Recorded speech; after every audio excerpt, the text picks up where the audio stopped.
에서 또 제자들에게 자기를 나타내셨다 그래요. 디베라 바다. 우리가 흔히 갈릴리 호수, 이 호수가 워낙 넓기 때문에 바다라 그렇게 부르는 거예요. 그래서 갈릴리 호수, 갈릴리 바다. 근데 갈릴리 호수는 물은 짜지 않아요. 호수니까 바다라고 부르지만, 근데 워낙 넓으니까 이제 바다라 이렇게 부르는데, 또 헬라 문화에서는 거기가 이방 지역이잖아요. 그 지역에서는 갈릴리를 디베라 호수라 이렇게도 부르는 거예요. 그러니까 오늘 디베라 호수, 이 디베라라고 하는 이 지명이 바로 우리가 잘 아는 갈릴리 호수다. 우리 예수님은 갈릴리 호수에서 참 많은 일을 하셨죠. 또 갈릴리 그 지역에서 예수님이 어릴 때 그 지역에서 자라나셨으니까, 갈릴리 지역은 원래 좀 가난하고 힘없는 사람들이 많이 모여 사는 그 북쪽 지역이에요. 그 갈릴리에서 조금 떨어진 곳에 나사렛이라는 그야말로 달동네가 있었어요. 그 나사렛 달동네에서 예수님이 거기에서 어렸을 때 쫙 생활하셨잖아요. 그리고 예수님이 주로 사역하신 것도 물론 예루살렘 그 유대 좀 부촌에서도 예수님은 사역하셨지만, 많은 사역의 부분을 갈릴리에서 많이 하셨어요. 갈릴리는 특별히 예수님이 아주 또 많은 관심과 또 사랑이 있는 곳이 바로 갈릴리 지역이죠. 그러니까 다시 예수님이 부활하시고 이 디베라 갈릴리로 예수님이 또 가십니다. 웬고하니 제자들이 이제 이곳에 가 있거든요. 그래서 디베라에 나타나셨다. 나타나신 일이 이러하다 그랬어요. 자, 왜 그곳으로 가셨냐? 예수님은 제자들을 만나러 그곳에 가신 거예요. 근데 제자들이 2절에 보면 시몬 베드로, 베드로가 1등 제자입니다. 대장이에요, 대장, 수제자, 리더인데 참 성격이 참 아주 재밌는 그러한 사도입니다. 욱하는 것도 있고 실수도 잘하고 나서기도 잘하고 또 금방 잘못했다 그러기도 하고 하여튼 이런 좀 독특한 그러한 성품의 소유자 베드로인데, 이 베드로는 나중에 성령 받고 예루살렘 교회의 최고의 지도자가 돼요. 베드로라, 그리고 디두모라 하는 도마, 지난번 두 번째 만났을 때, 첫 번째 만났을 때 그 자리에 없다가 예수님이 두 번째 나타나셨을 때 제자들이 부활하신 예수님 우리 만났다 그러니까 믿지 않았잖아요. 내가 그 손을 만져보고 옆구리에 손을 넣어봐야 내가 부활하신 예수님을 믿겠다, 이렇게 얘기했던 사람이 바로 도마입니다. 그러니까 우리가 흔히들 도마는 의심이 많다 그렇게 얘기하죠. 물론 의심을 가지고 그렇게 얘기한 것도 있지만, 이 도마가 굉장히 아주 좀 이성적이고 논리적이고 합리적으로 예수님을 따랐던 사람 중에 하나예요. 우리 성도님들도 이렇게 보면, 저도 역시 마찬가지고, 하나님은요 우리를 사용하시는데 한 가지 성품으로 또 한 가지 일로, 한 가지 생각으로 그렇게 우리를 이끌어 가시는 게 아니에요. 여러분, 우리 겨울에 이렇게 눈이 떨어지면 그 눈을 현미경으로 보면 그 수많은 눈이 똑같은 눈이 없대잖아요. 그 육각형 모양이 다 다르대잖아요. 여러분, 세계 지금 인구의 거의 80억이 살고 78억, 80억이 사는데 쌍둥이도 똑같지 않아요. 쌍둥이도 달라요. 성품도 달라, 성격도 다르고 다 달라요. 하나님은요 다양한 걸 좋아하시는 거예요. 다양한 거. 그러니까 제자들도 다양해. 성품들이 다양해요. 우리 성도님들도 다양해. 하나님이 우리가 예수 믿기 전에 가지고 있던 그런 기질들, 그런 것들을요 성령으로 충만하게 하셔서 그 기질, 그 성품들, 좀 급한 사람은 급하게 사용하는 거예요. 느긋한 사람은 느긋하게 사용해. 욱하는 기질이 있는 사람은 또 그걸 적절하게 하나님 사용해요. 사도 바울처럼. 그런 열정이 있는 사람은 또 그런 걸 그대로 사용해. 또 오늘 이 도마같이 논리적이고 좀 합리적이고 이성적인 이러한 생각을 가진 사람은요 성령을 충만히 받으면 또 그런 쪽으로 하나님이 사용해 주시는 거예요. 막 나서기 좋아하고 막 감정적인 사람은 또 그런 쪽으로 하나님이 사용해 주세요. 그러니까 우리 성도님들이 하나님이 주신 성품 기질들, 그걸 성령을 받아서 예수 믿기 전에 그런 기질 때문에 죄 짓고 나쁜 짓 하고 이런 것들은 다 잘라버리고 하나님이 주신 그 기질대로 여러분 주님 잘 섬기시기 바랍니다. 예. 내가 없는 기질 그거 쫓아가고 하려면 주님 일 잘 못해요. 그리고 힘들어, 어려워. 그냥 느긋한 사람은 성령 받고 느긋하게 하시면 돼요. 좀 급한 사람은 성령 받고 좀 급하게. 예. 다 하나님이 주신 성품이다 그러니까. 예. 그것 가지고 우리가 뭐라고 할 필요가 없어요. 오늘 제자들 보세요. 예. 여기 다양한 인물들이 등장하잖아요. 베드로, 또 도마, 합리적이고 이성적이고 좀 냉철한 사람이요. 그러니까 이 사람은 좀 뭔가 확인을 해야 돼. 그러니까 이제 의심하는 것처럼 이렇게 비치기도 했지만, 참 도마도 아주 대단한 사람입니다. 인도에 가서 복음 전했고, 또 내려오는 얘기로 이 도마가 한국 땅에 복음을 전해서 가야 김수로 왕의 부인이 허황우인데, 이 허황우가 인도 여자예요. 인도 여자. 이건 역사적으로 실제 얘기입니다. 근데 허황우가 인도 여자인데 지금 우리가 아는 그 인도 여자가 아니고 인도에 사는 유대인이에요. 유대인. 재밌죠? 그 인도에 왜 유대인이가 있지? BC 586년에 이스라엘이 바벨론에게 망했잖아요. 70년 동안 포로로 붙잡혀갔잖아. 그리고 다시 돌아오는데 다 오지 않았어요. 그냥 거기서 남아있고 그 지역으로 경제적인 기반 잡고 또 뿔뿔이 흩어진 사람들이 있어요. 이런 흩어진 사람들이 가서 공동체를 이루어요. 이게 바로 뭐냐? 디아스포라라 그래. 디아스포라. 우리나라 사람들이 해외에 가면 한인촌이 만들어지고 교회를 세우잖아요. 그 유대인들이 흩어져 가면 자기네들 공동체를 세워요. 이 처음에 제자들이 복음 전할 때 이방으로 갈 때 그 이방인에게 먼저 가서 복음 전한 게 아니에요. 사도 바울도 잘 보세요. 이방인에게 먼저 가서 복음 전한 게 아니라 회당들을 찾아다녀. 회당들. 그 회당들이 뭐냐? 디아스포라예요. 거기 가서 이제 복음을 전하면서 그 주변의 이방인들을 만나서 복음 전하는 거예요. 이런 지혜를 가지고 이제 복음을 전하는데 도마도 그런 일을 합니다. 그때 이제 도마가 한국 땅까지 와서 그 복음 전하고 이제 이런 일들이 역사적으로 이제 남는 기록도 있는데 좀 더 이제 많은 분들은 그런 부분에 대해서 좀 의심을 하는 부분도 있지만 어쨌든 도마도 그런 사람이에요.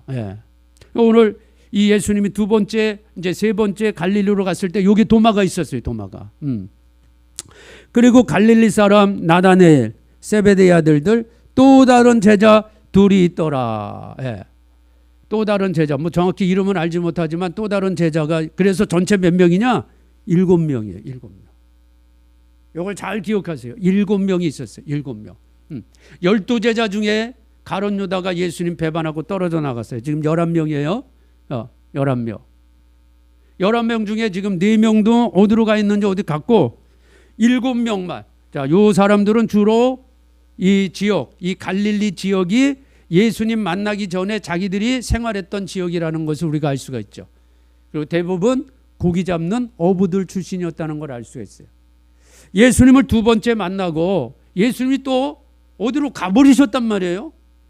그러니까 지금 이들이 아직 성령 받기 전이니까 이거 뭘 해야 될지 모르는 거예요.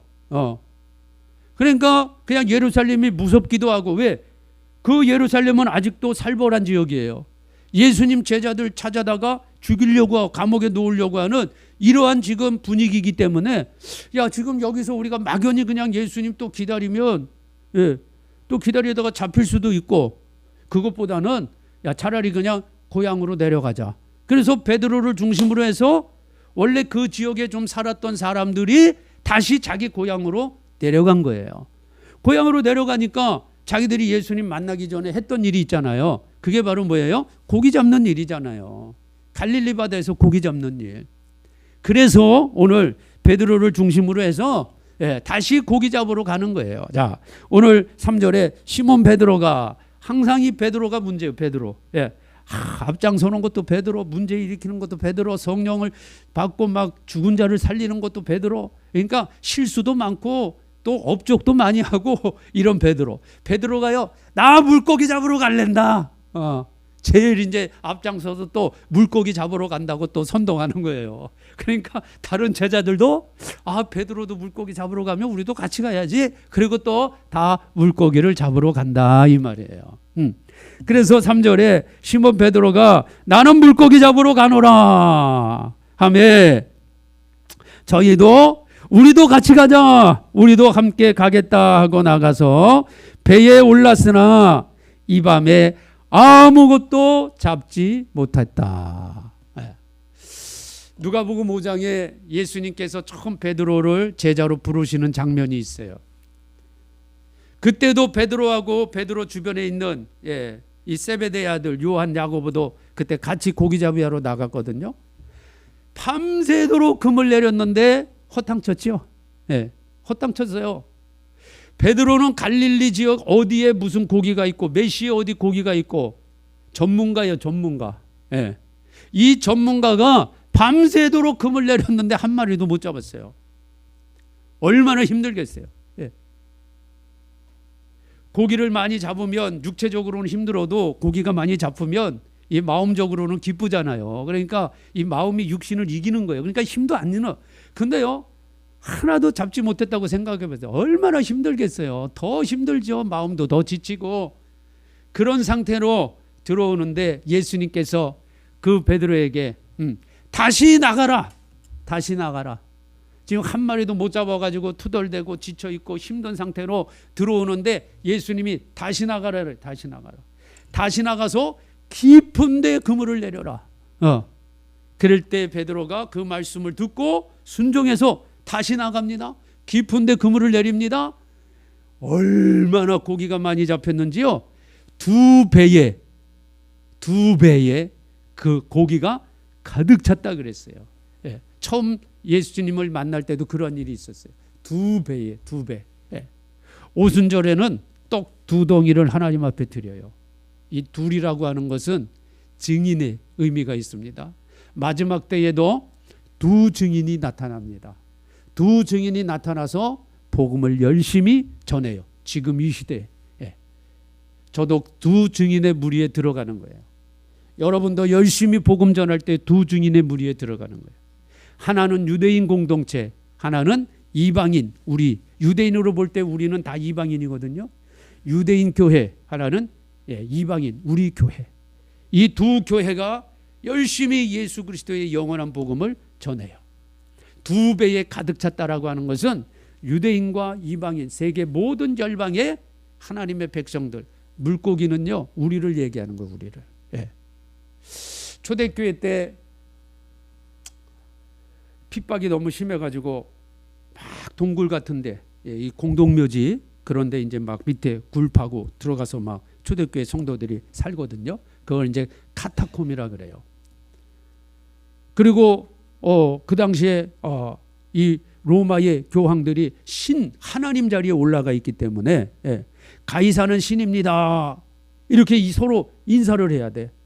그 인사를 안 하면 저놈 예수쟁이다. 저놈 잡아가. 그래서 감옥 집어넣고 때리고 너 가이사가 신이 아니야. 한번 하면 너 살려줄게. 또 믿음이 약한 사람들 살고 싶은 사람은 가이사가 신입니다. 해가지고 풀려나고 그러는 거예요. 이런 시대에 주 예수를 믿으면 구원이 있는 것이고 누구든지 주의 이름을 부르는 자는 가이사가 내 신이 아니고 주님 예수님이 내 영원한 하나님이십니다. 누구든지 주의 이름을 부르는 자는 구원을 얻는다는 의미가 그런 배경 속에서 나오는 거예요. 그냥 주여 한번 했다고 나 주님 불렀으니까 나 구원받았네 이런 소리가 아니라 이 말이에요. 지금 목숨이 왔다 갔다 하는 그런 시대에 살아요. 초대교인들이 그렇게 살았어요. 그런 초대교인들이 그렇게 사는데 나 예수 믿는 사람입니다 라는 거를 얘기 못 하잖아요. 왜? 얘기하면 고발해서 잡아가니까. 그러니까 그들이 자기들의 흔적을 남기고 나 예수 믿는 사람이야 이런 걸 자기들끼리 비밀리에 나 예수 믿는 사람이야 당신도 예수 믿는 사람이지 서로 그런 비밀리에 표시하는 게 있어요. 그 표시 중에 대표적인 게 물고기예요. 물고기. 그래서 여러분 이렇게 운전하다 보면 앞에 가는 차가 뒤에 물고기 이렇게 하나 붙인 거 보셨어요? 그게 익투스라는 거예요. 익투스. 물고기가 익투스라는 헬라어입니다. 익틱수에 하나하나 이렇게 앞글자를 따가지고 익틱수 물고기 딱 나오는데 이것이 뭐냐? 하나님의 아들 주 예수 그리스도. 이게 익틱수의 그 문자에. 그러면 이렇게 물고기를 이렇게 그려줘요. 그러면 저 사람은 예수 믿는 사람이구나. 그럼 나도 물고기를 딱 그려주면 당신도 예수 믿는 사람. 이렇게 해서 서로 예수 믿는 사람들끼리 비밀리에 표시를 해주는 게 그런 물고기예요. 물고기. 그 물고기가 왜 그렇게 나오냐?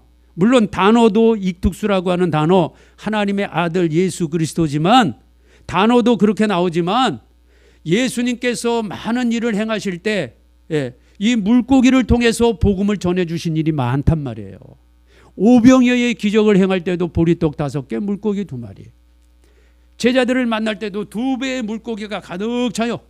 이 물고기는 단순한 물고기가 아니라 전 세계에 하나님을 믿는 이제 구원받을 모든 백성들을, 유대인 중에 또 이방인 중에 모든 구원받을 백성들이 2배에 가득 차게 되었더라. 그래서 예수님께서 베드로에게 이제 너가 사람 낚는 어부가 되리라. 그래서 베드로를 부르시는 거예요. 그런데 오늘 이제 베드로 처음 만날 때도 주님이 그런 과정 속에 만났어요.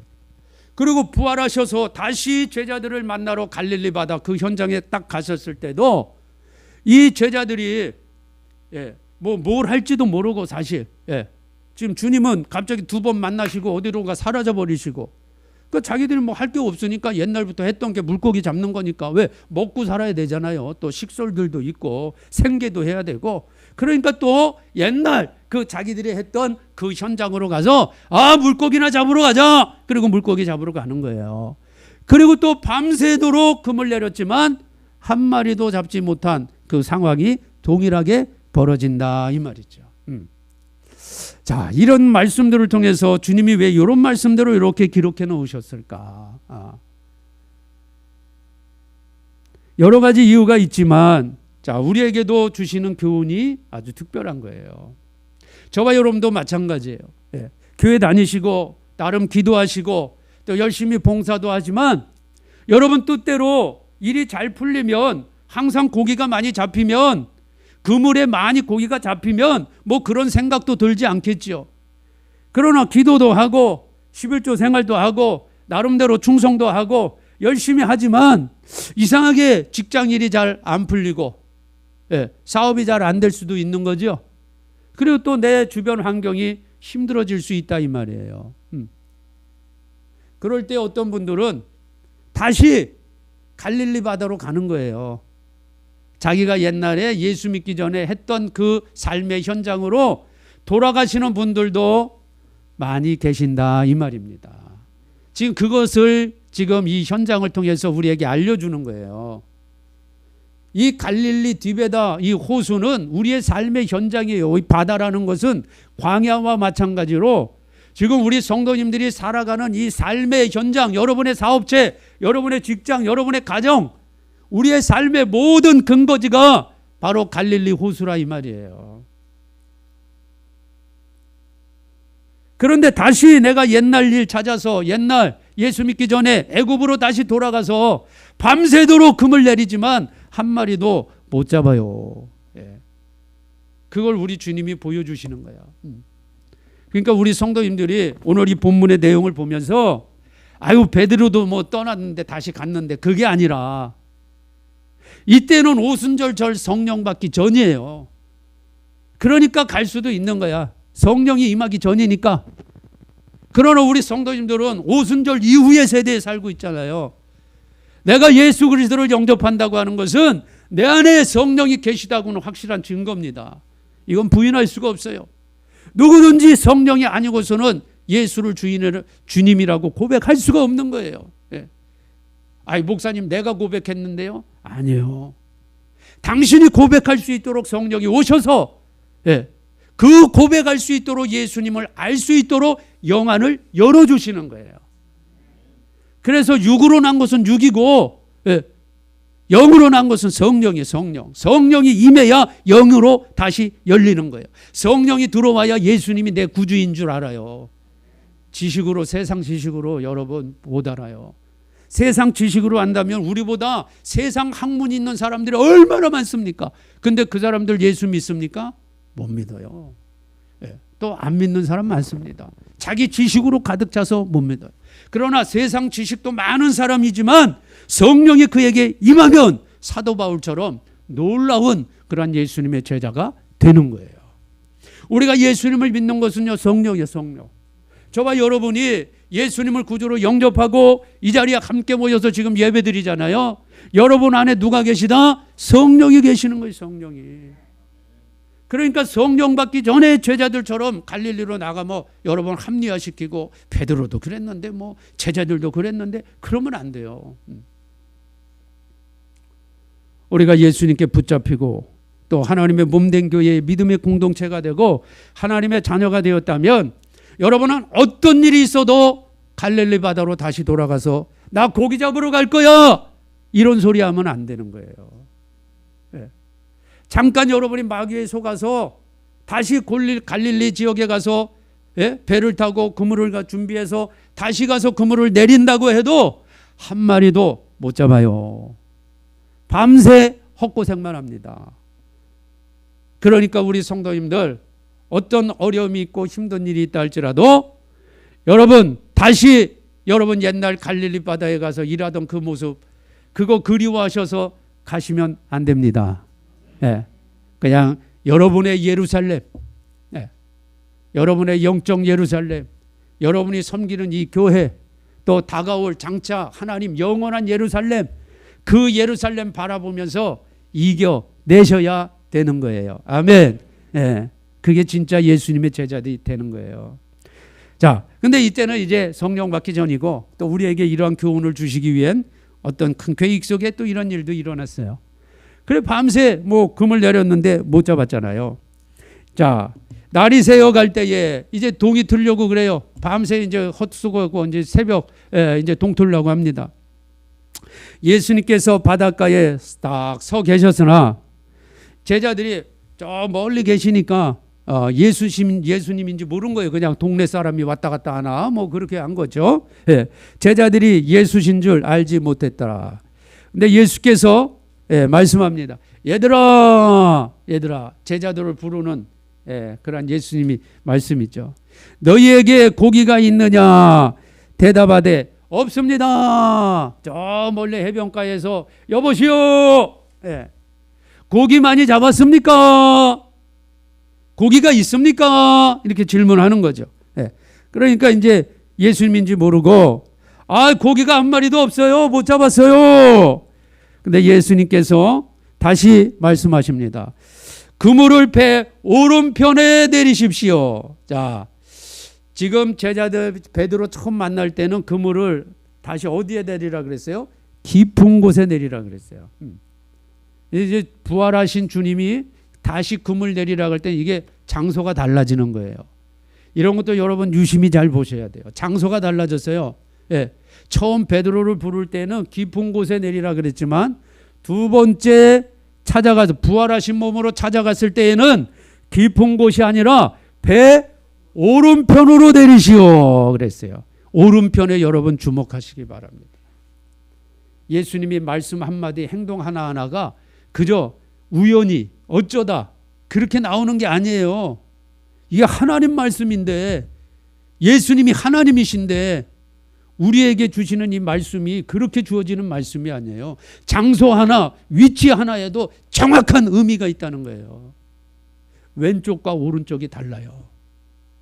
마태복음 25장에 마지막 때에 이제 주님이 우리의 신앙생활을 점검하라고 주신 세 가지 비유의 말씀이 있어요. 달란트의 비유, 열처녀의 비유, 그리고 양과 염소의 비유가 있어요. 양은 오른편에, 염소는 왼편에. 오른편에 있는 자들은 영생으로, 왼편에 있는 자들은 영벌로 들어가는 거예요. 오른편과 왼쪽이 이렇게 다른 거예요.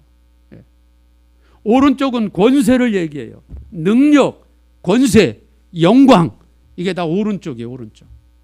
그래서 하나님께서 구약 성경에도 이사야에게 하나님이 말씀 주실 때도 두려워 말라 놀라지 말라 내가 너와 함께함이라 내가 나의 의로운 무슨 손으로? 오른손으로. 오른손으로. 왼손이 아니에요. 왼손은 부정한 것을 얘기하고 그런 표현으로 많이 왼손을 쓰기 때문에 오른손이에요. 오른손. 오른손은 의롭고 정직하고 힘 있고 능력 있고 권세 있고 영광 있는. 그래서 오른쪽. 이게 표현을 그렇게 한단 말이에요. 표현을. 예. 그래서 마귀도요. 마귀 요놈은 항상 하나님을 따라해. 그리고 지가 하나님 자리에 갈라 그래. 그래서 이제 마지막 때 되면 저 예루살렘에 성전이 세워질 거예요. 거기 이제 이 적그리스도 놈이 자기가 하나님처럼 되고 싶어서 이제 여러 가지 일들을 벌입니다. 그리고 자기 소유물인 것을 보여주기 위해서 짐승표라는 것을 이제 발행하게 되는데 그 짐승표가 왼손이에요, 오른손이에요? 오른손에 표를 받으라 그렇게 돼 있어요. 물론 그 오른손, 왼손 이 몸 전체를 의미하는 거지만 오른손이랑 오른쪽이 바로 그런 의미가 있다 이 말이에요. 그러니까 마귀도 자기의 능력을 드러내기 위해서 오른손에 또 이마에 표를 받게 하는 거예요. 그래서 표를 받는다는 것은 옛날에 양이나 염소 이러면 우리 집에 있는 양 염소는요, 그 주인이 우리 집 가문에 그 문자를 이렇게 새겨가지고 양이나 그 소, 말 엉덩이에다가 딱 찍어버리잖아요. 옛날에는 노예 제도 있을 때는 노예 얼굴에도 찍었어요. 그 노예가 도망가지 못하게. 그런 일이 실제로 있었죠. 이 표를 찍는다는 게 뭐냐? 너는 내 거야. 이 뜻이에요. 내 거야. 넌 내 거야. 넌 내 소유물이야. 그런 뜻이에요. 오른쪽, 오른이 그런 뜻이에요. 오른쪽에. 근데 예수님이 지금 오른쪽에다가 그물을 내리라는 거예요. 오른쪽에다가. 그래서 오른편에 그물을 내렸는데요. 고기가 얼마나 잡혔는지 그물을 들 수가 없어. 방금 전까지만 해도 밤새도록 그물 내렸는데 한 마리 못 잡았잖아요. 근데 주님의 음성이 떨어지자, 주님의 말씀이 떨어지자, 주님의 명령이 떨어지자 그 명령에 순종했더니 밤새도록 한 마리도 못 잡았는데 그물이 가득 차고 찢어질 정도로 잡혔다는 거예요. 아멘. 이것이 저와 여러분이 늘 살아갈 때 유념해야 될 말씀이에요. 그래서 순종이 제사보다 낫다는 거예요. 내 생각, 내 뜻 다 버리고 다 필요 없어요. 저도 목회 한 25년 해보니까 점점 더 깨닫는 것은 남는 것은 딱 두 글자밖에 없어요. 두 글자가 뭔지 아세요? 순종. 제가 하나님 앞에 할 수 있는 최고의 덕목은 딱 두 글자밖에 없어요. 뭐 교회를 얼마나 많이 세웠니, 뭐 전도를, 그거 다 필요 없더라고요. 코로나 시대에 하나님이 다 보여주시더라고. 그거 다 필요 없는 것들이다. 내가 정말 너에게 원하는 것은 뭔지 아냐? 순종. 여러분 한번 해보세요. 여러분 이마에 순종. 해보시라니까. 이마에 순종. 옛날 대제사장이 이마에 여호와께 성결 이러고 쓰고 다녔거든. 그러니까 우리는 하나님 앞에 이마에 순종 이렇게 쓰고 다녀야 돼. 최고요, 최고. 순종이. 다른 거 다 필요 없어요. 순종이 최고입니다. 순종이 제사보다 낫다는 거예요. 예배보다 낫다는 거예요. 아니, 예배가 얼마나 중요한데요. 예배 중요하죠. 불순종한 예배 하나님 쳐다보지도 않아요. 순종의 예배를 드려야 된다. 순종이 최고예요. 오른편에 내렸더니 막 얼마나 고기가 많이 잡혀. 이제야 제자들이 뛴 거야. 귀가 열렸어. 주님의 음성을 들으니까. 아까 우리 찬양할 때도 예수 이름 찬양할 때도 어린 양이 어디로 우리를 데리고 가든지 착 하고 따라가는 그러한 순종하는 양들이 돼야 됩니다. 주님의 음성을 들어야 돼요. 주님의 음성을. 내 양은 내 음성을 듣나니 그랬잖아요. 주 영광교회 성도님들은 주 영광교회 목사의 음성을 들어야 돼요. 여러분 제 음성을 못 들으면 여러분은 내 양이 아니야. 그냥 지금 여기저기 다니다가 놀러 온 거지. 여기 놀러 온 거예요, 여러분. 놀러 그 시간 보내면 끝나면 가버리잖아요. 그런 양이 되면 안 돼요. 놀러 오는 양이 되면 안 돼. 우리 주영광교회 성도님들은 여기가 여러분들의 집이 돼야 돼요. 집. 예. 마시러 오는 양 되면 안 됩니다. 내 양은 내 음성을 듣나니 주님이 이리로 올라오라 할 때 우리가 그걸 다 들어야 돼. 그게 나팔 소리로 다 그 의미라 이 말이에요. 주님께서 오른편으로 내려라 할 때 제자들의 이제 귀가 열리기 시작한 거예요. 야, 주님이시다 이 말이죠. 예수의 사랑하시는 그 제자가 베드로에게 이르되, 예수의 사랑하시는 그 제자, 이게 요한이에요. 요한. 예. 지금 이 요한복음을 쓰고 있는 요한 자신이에요, 자신. 예수의 사랑하시는 그 제자가 베드로에게 이르되 예수님이시다, 주님이시다. 시몬 베드로가 그 얘기를 듣다가 옷을 벗고, 예, 왜 이제 막 고기 잡고 하니까 더우니까 이제 겉옷은 벗고 그냥 거의 알몸으로 막 한 거예요. 그런데 예수님 앞에 알몸으로 갈 수 있나요? 예, 알몸으로 못 가지. 옷을 입어야지. 예, 옷을 입어야지. 여러분, 알몸으로 다니면 안 됩니다. 항상 의의 옷, 그리스도의 옷, 빛의 갑옷을 입으셔야 돼요. 예.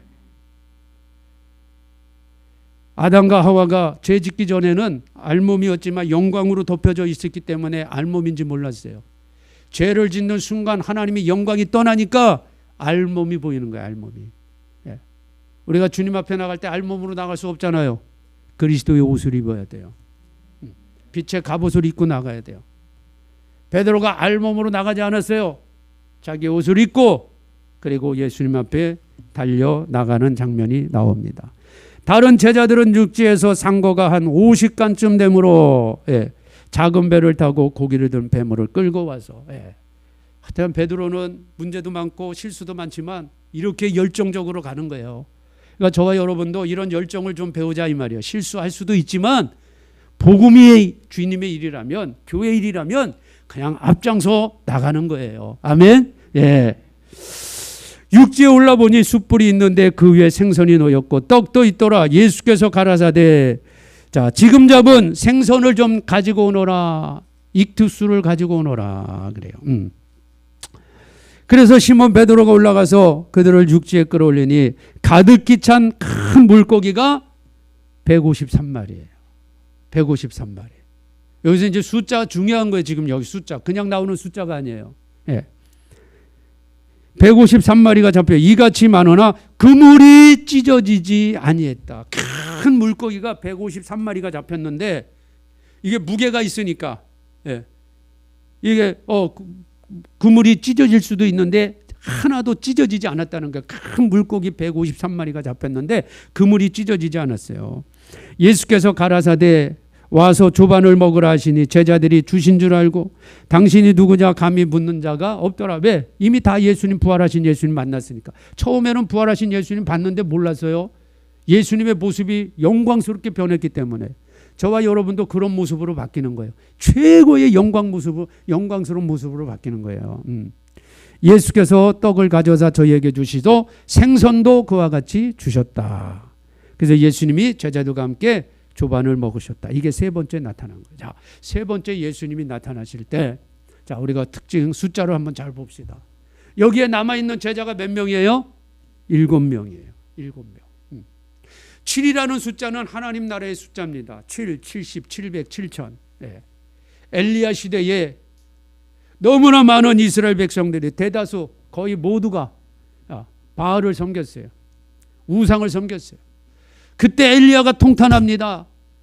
여호와 하나님, 어찌하여 이 나라에 하나님을 섬기는 자가 없단 말입니까? 그럴 때 하나님께서 엘리야에게 이렇게 말씀하셨어요. 엘리야야, 걱정하지 말아라. 이 나라에 바알에게 무릎 꿇지 않고 나만 온전히 섬기는 7,000명을 내가 남겨두었더라. 이 7,000명. 이 7,000명. 여러분, 7,000이 딱 7,000이 아니에요. 하나님이 계획하신, 하나님이 예정하시고 하나님이 구원하신 성령의 충만을 받고 마지막 때에 두 증인, 이 복음을 전할 그러한 하나님의 이 사역자들, 그 숫자가 7,000명이라 이 말이에요. 딱 7,000이 아니라 각 나라와 족속에 이렇게 복음을 전하는 자들 다 하나님이 예비하고 다 만들어 두셨다. 그런 뜻이 바로 7,000이라고 하는 뜻이에요. 여기에 7명의 제자가 바로 확대하면 바로 7,000명입니다. 예. 오순절 성령 받고 오직 성령이 너에게 임하시면 너희가 권능을 받고 예루살렘, 유대, 사마리아 땅끝까지 이르러 내 뭐가 되어 증인이 될 사람이 7명 제자고 또 바알에게 무릎 꿇지 않는 7,000명이라 이 말이에요. 저와 여러분이 바로 그 무리 속에 들어가야 됩니다. 아멘. 그 무리 안에 들어가야 돼요. 이 7,000명이 갈릴리 바다에 나갑니다. 바다는 세상이에요. 물고기는 사람들이요, 사람들. 그 사람들 중에 2배에 가득 찬 구원받을 사람들을 베드로를 처음 만날 때 알려주셨고, 또 마지막 때에, 이건 지금 마지막 때에 대한 말씀이에요. 처음 베드로 만날 때가 아니라 2배가 아니라, 자, 이 마지막 때에 하나님이 구원할 영광스러운 자리에 올라갈 사람들, 예수님의 보좌 우편에 12장로, 24장로가 있어요. 오른편 12보좌에 앉을 사람들이 오른편 그물을 던져서 잡는 그러한 고기들이라 이 말이에요. 왼편과 오른편 자리가 있는데 예수님 보좌 위에, 여러분 오른편에 있는 12사도가 왼편에 있는 이스라엘의 12지파를 심판하리라. 그 예수님이 마태복음 19장 28절에서 말씀하셨다고. 저와 여러분이 성령을 받은 증인이 되어서 오른편에서 잡힌 고기들이 돼야 돼요. 예수님 보좌 우편에 앉는 사람들이 돼야 돼. 이왕이면 좌편에 앉지 말고, 물론 좌편에 앉는 것도 여러분 영광이죠. 그러나 오른편에 앉는 성령 받은 하나님의 아들들, 상속자, 인침받은 그러한 성도들이 되시라 이 말이에요. 바로 7명이 그런 의미, 오른편이 바로 그런 의미, 다 똑같은 의미예요. 그리고 153마리도 똑같은 의미예요. 153마리는 헬라어로 얘기하면은 이게 베다 엘로힘 이런 뜻을 떼요. 근데 이 당시에는 숫자가 없어요. 아라비아 숫자가 없어요. 그래서 헬라어 우리 기억 니은 디귿처럼 이 하나하나의 숫자를 표시하는 거예요. 헬라어가 알렙, 벳, 기몰, 달렛, 해, 그다음에 와우, 자인 이렇게 나가는데 1, 2, 3, 4, 5, 6, 7, 8 해서 10까지 나가고, 또 10일부터는 20, 30, 50, 60 해서 100까지 나가고, 또 그 100부터는 다음부터는 200, 300, 400. 그래서 히브리어는 숫자가 400까지 맞춰져요. 그러면 이 숫자를 쫙 쓰면은 그 숫자대로 숫자가 나오죠. 밑에 요걸 더해 가지고 어떤 숫자를 만드는 거예요. 70이면 70, 50이면 50 이렇게 숫자를 만드는데, 오늘 153이 바로 무슨 뜻이냐? 히브리어로 베다 엘로힘인데, 요게 바로 숫자를 다 더하면 153이 되는 거예요. 그 이게 무슨 뜻이냐? 하나님의 아들들이다, 이런 뜻이에요. 하나님의 아들들. 여러분 마태복음에 14대 예수님의 족보, 아브라함과 다윗의 자손 예수 그리스도의 세계라. 아브라함이 낳고 쫙 족보 나오죠. 족보 나오는데 14대 이렇게 끊죠. 왜 그렇게 끝나면 다윗의 이름, 다비드, 히브리어로 다비드인데 이 다비드가 14예요. 숫자로. 그래서 14에 3번을 끊는 거예요. 이 히브리어는 그 안에 숫자가 있어서 이게 중요한 거예요. 마지막 때에 적그리스도가 등장하면 짐승의 표를 가리켜서 적그리스도를 666이라고 하잖아요. 그 당시 네로를 히브리어로 기록한 것을 숫자로 계산하면 666이 나오는 거예요. 이 적그리스도의 모형이라 이 말이에요. 그러니까 숫자를 이렇게 표현. 하나님께서 하나님 나라를 우리에게 알려주실 때 우리가 이해할 수 있는 방법으로 알려주시기 때문에 우리가 이해할 수 있도록 숫자로 하나님이 알려주시는 거예요. 여러분 숫자는 정확합니다. 다른 글을 쓰고 뭐 이러면 자기의 생각이 들어가잖아요. 자기 사상이 들어가죠. 글자를 이 문장은요, 똑같은 문장 하나를 우리에게 주어줘도 자기 사상을 가지고 그 문장을 대할 때 여러 가지 생각들이, 여러 가지 사상이 그 문장 하나에 다 나오는 거예요. 보는 각도가 다르기 때문에.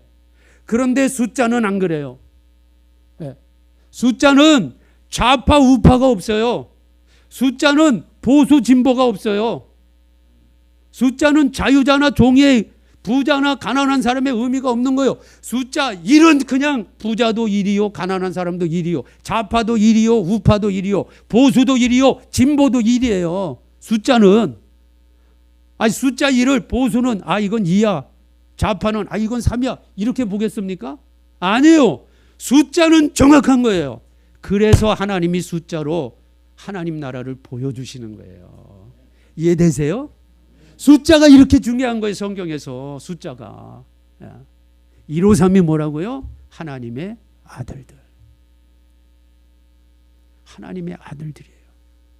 이 마지막 때 7명의 거룩한 하나님의 두 증인, 이 복음을 전하는 자들이 오른편에서 건져내는 153마리 하나님의 아들들. 사도행전 13장 48절에 사도 바울이 복음을 전할 때 많은 사람이 구원받았어요. 그때 하나님께서 사도 바울에게 감동으로 이 말씀을 주십니다. 이 성에 하나님을 믿기로 작정된 자는 다 구원받더라. 요게 153이에요. 153. 오늘 이 자리에 계신 우리 성도님들이 여러분 자신이 7명의 제자도 돼야 되지만 우리에게 복음을 전해진 누군가 7명의 제자들이 오른편에 그물을 내려서 거기에 잡힌 153마리가 여러분들입니다. 예. 여러분들이에요. 얼마나 감사하냐 이 말이에요. 예. 저와 여러분이 창세전에 그리스도 예수 안에서 하나님의 말씀 안에 씨로 하나님이 다 만들어 두셨다가 때가 되면 각자 여러분 집안에서 태어나게 해주시고 때가 되면 복음을 듣고 성령으로 인침받은 153 하나님의 아들들이 되게 하신 거예요. 이 하나님의 아들들이 갈 곳은 딱 한 곳밖에 없어요. 아버지가 사시는 곳. 아버지가 지옥에 사시겠어요? 아버지가 음부에 사시겠어요? 아버지는 영원히 아름답고 빛나는 영생의 나라, 천국, 그곳이 우리 아버지 나라예요. 저와 여러분이 그 나라에 들어갑니다. 이 믿음을 가지고 날마다 부활하신 예수님과 동행하시고 힘들고 어려운 일이 있다고 옛날 과거로 돌아가시면 안 됩니다.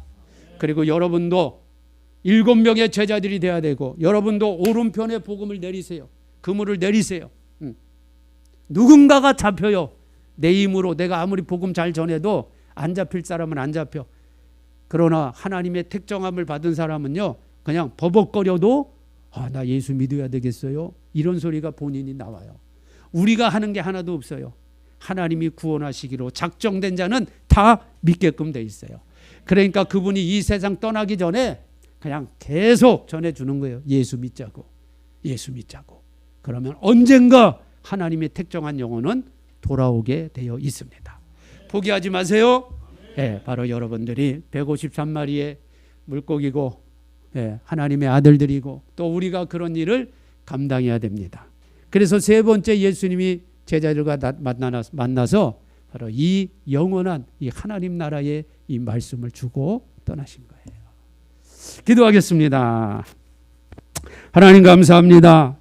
오늘 오전에 부활하신 예수님 세 번째 제자들에게 나타나셔서 그 갈릴리 바다에 고기 잡는 그 과정을 통해서 이 마지막 때에 누가 하나님의 아들로 구원받을 백성으로 주님 앞에 돌아오는가, 또 누가 그 일을 감당해야 되는가 오늘 말씀을 주셨습니다. 우리 주영관교회 모든 성도님들이 하나님이 복음의 영원한 그물에 갇혀있는 153마리의 물고기들이고 또 우리가 7명의 제자들처럼 누군가의 오른편으로 이 복음을, 이 그물을 내려서 우리 역시 153마리에 들어오는 하나님의 거룩한 아들들을, 자녀들을 건져내는 그런 어부들이 다 될 수 있도록 복되게 하여 주옵소서.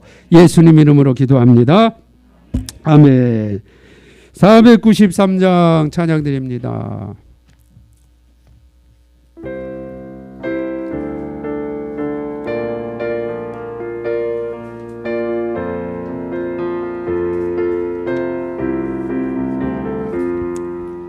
나 이제 주님의 새 생명 얻은 몸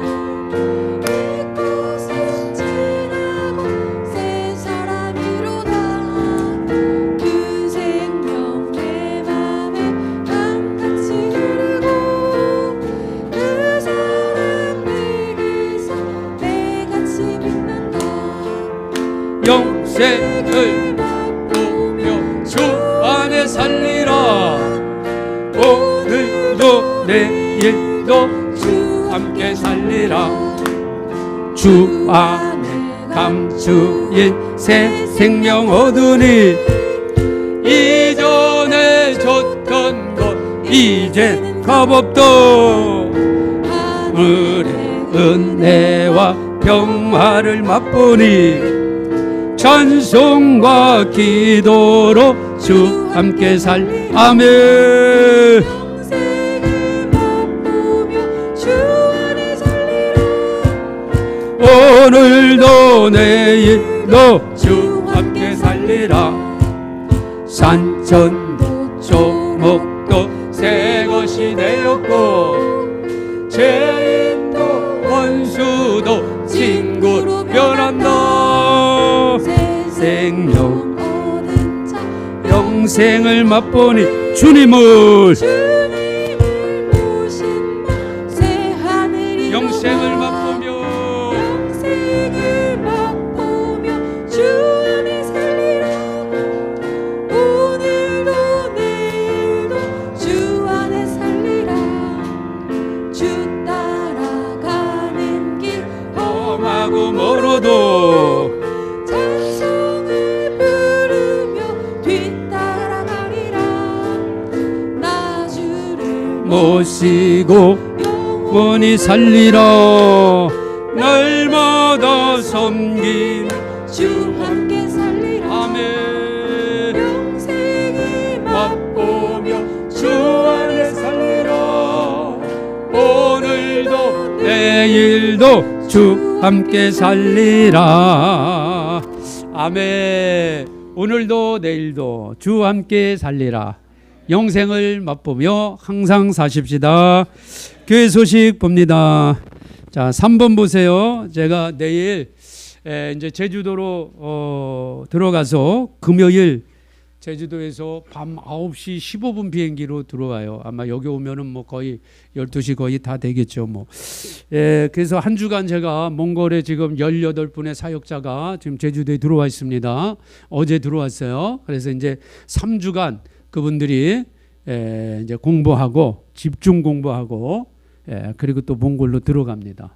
그래서 여러분들 계속 기도해 주시고 우리 또 그분들을 위해서 또 제가 또 우리 국소선이 한 주간 또 강의를 해야 되기 때문에 저는 또 좀 우리 소송 교사님하고 좀 책임지는 일이 또 있으니까 제가 한 주간 내내 좀 있어야 됩니다. 제 강의 시간뿐만 아니라 그래서 저를 위해서 건강을 위해서 기도해 주시고 그래서 이번 주 수요일 날 이제 금요일은 제가 없잖아요. 제가 없는데 또 오셔서 여러분 뭐 예배드리고 그러시기가 그러니까 지난 시간 또 지지난 시간 계속 부활 메시지 있잖아요. 부활 메시지를 수요일 날 또 금요일 날 하나씩 여러분들이 좀 보셔서 또 은혜 받으시고 성경도 좀 공부해 주시고 그런 시간으로 이번 주에는 그렇게 가져주시기를 바랍니다. 그리고 몽골 사역자들 위해서 좀 기도 많이 해주시고요. 그다음에 이제 5월 달부터 제가 또 기도회를 준비하고 있으니까 이런 부분들, 요 내용 제가 왜 이런 기도회를 준비하는가? 요거 이제 오후에 우리 주님이 내 양을 먹이라 할 때 제가 이런 내용들을 말씀할 테니까 그때 이제 들으시고 또 오후에 참석하지 못하신 분들은 또 영상으로도 같이 해주시기를 바라고요. 또 아침 저녁으로 날씨가 쌀쌀하고 낮에는 또 덥고 또 황사, 미세먼지 뭐 여러 가지 지금 환경이 안 좋습니다.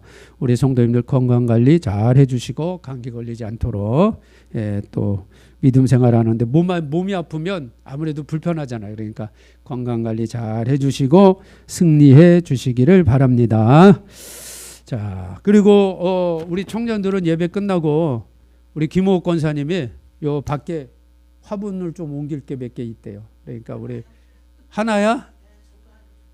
그 어쨌든 저 청년들이 저 권사님 가서 화분 좀 옮겨주세요. 자, 드린 예물 주님 앞에 봉헌합니다. 거룩하신 아버지 하나님 감사합니다. 귀한 예물 주님 앞에 올려드립니다. 참 여러 가지 우리에게 들려오는 소식들 또 벌어지는 상황들이 참 힘든 상황들이 계속되지만 그 속에서도 그물이 찢어지지 않는, 하나도 손해나지 않는 재정창고들이 우리 주영광 성도들의 재정창고가 되게 해 주시옵소서. 하나님이 주신 것들 또 지혜롭게 가지고 잘 생활하고 나누어주고 베풀어주고 선교하고 복음 전하는 귀한 아름다운 재정들이 될 수 있도록 복되게 해주시고, 구별해서 하나님 앞에 드린 이 예물 위에 하나님의 놀라운 은혜 30배 60배 100배 1000배 만배로 복을 더하여 주옵소서. 예수님 이름으로 기도합니다. 아멘. 지금은 우리 구주 되시는 예수 그리스도의 은혜와 하나님 아버지 극진하신 사랑과 성령님의 감화 감동 역사 대주 교통하신 은혜가 오늘 7명의 제자처럼, 오른편에 그물을 내리는 제자들처럼, 또 153마리의 하나님의 아들과 같은 그러한 성도들이 되기를 다시 한번 믿음으로 결단하고 감사하며 나아가는 우리 모든 성도님들, 머리 위에, 가족 위에, 직장 위에, 또 영상을 통해서 참여한 모든 성도들 위해 지금부터 영원토록 함께 계실지어다. 아멘.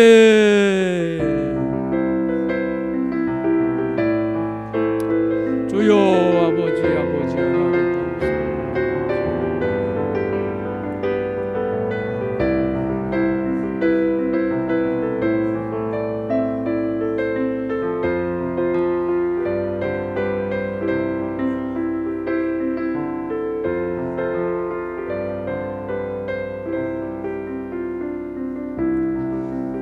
할렐루야. 감사합니다. 하나님께서 성도님을 사랑하십니다.